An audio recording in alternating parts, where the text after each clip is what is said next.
This is Mark Kane Allen for Fight for Your Life. And for the last 7 days, someone has either come to me and told me about someone committing suicide or about themselves wanting to commit suicide. So doing this to kind of let people know that, you know, if you need help, I'm going to attach the number to this post. If you need somebody to talk to, you know, just call. But what I will say, what I learned from all these situations that have occurred, whether it was someone taking their life or whether it was someone who thought about it, was that they had means. They weren't alone.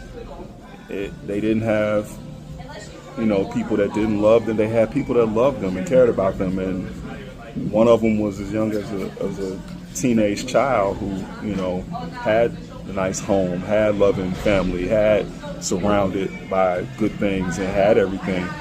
So I'm saying that to say that the pain that people are going through is eternal, you know, and material gains can't provide a healing for eternal issues.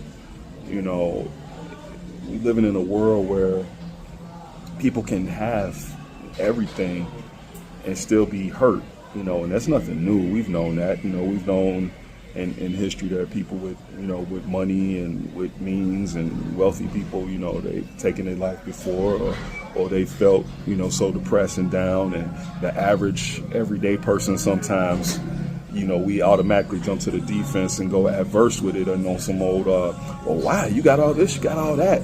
And then if someone harms themselves, you quick to place judgment and blame the people around the people where it happens to. And that's not always the case. Sometimes people just hurt inside.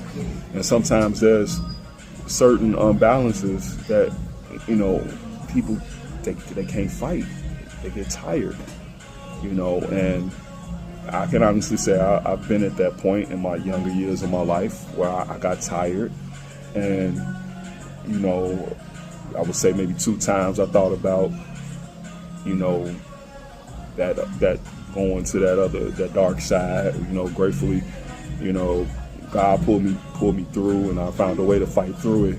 You know, but I was a teen when that occurred. I had a couple of friends and associates that was teens when that came to their mind and their heart, and they were just tired because it was just what we were living through at that time.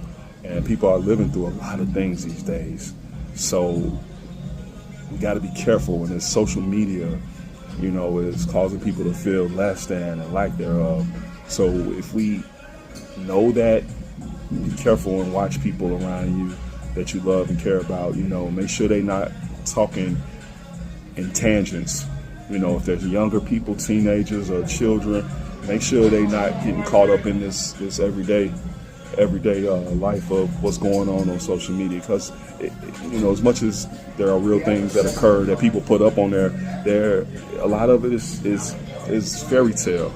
A lot of it is make-believe. A lot of it is the wizard behind the curtain, you know, and it makes people feel less than, you know. So just check on your people, man.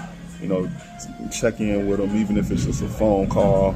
You know, I get we all got our lives and we all got stuff going on, but, you know, once these situations occur or someone gets to that point, it's hard to pull them back.